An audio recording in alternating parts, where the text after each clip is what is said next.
At Burwood, our team in background understanding really starts with the engagement process, and engaging the caregivers or people that are going to be working in this future state. Just as you're building a new house, you kind of have to understand what the environment's going to look like, and a lot of it has to do with education because organizations haven't done this before. And respectively, they're not architects, they're not engineers.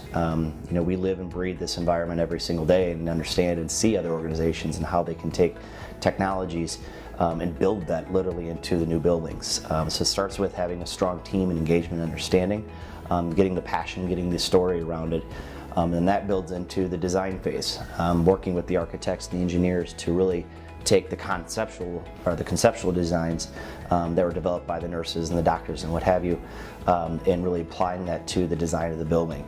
That builds into the actual construction documentation phase. Really, it's outlining the blueprints and the plans, and really going into the build aspects. The next phase in that really is to assisting and making sure that what was designed is being implemented. Just with every construction project or every project in general, changes are going to happen. So the adaptability is going to be very key for that and how the organization's aligned to that.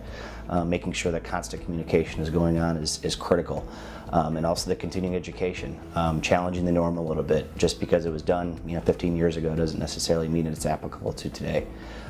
The other element that is key into that is once it does get into the time for activating the building, and working with the construction teams and really implementing all these advanced technologies in a connected care way.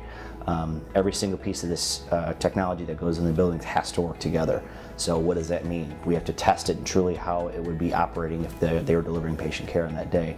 Going through a commissioning effort and testing every single component of IT is critical, because basically at the end of the day our goal and mission is to make IT not an issue, and to really deliver an integrated caregiver experience in the sense that it needs to be a connected care environment.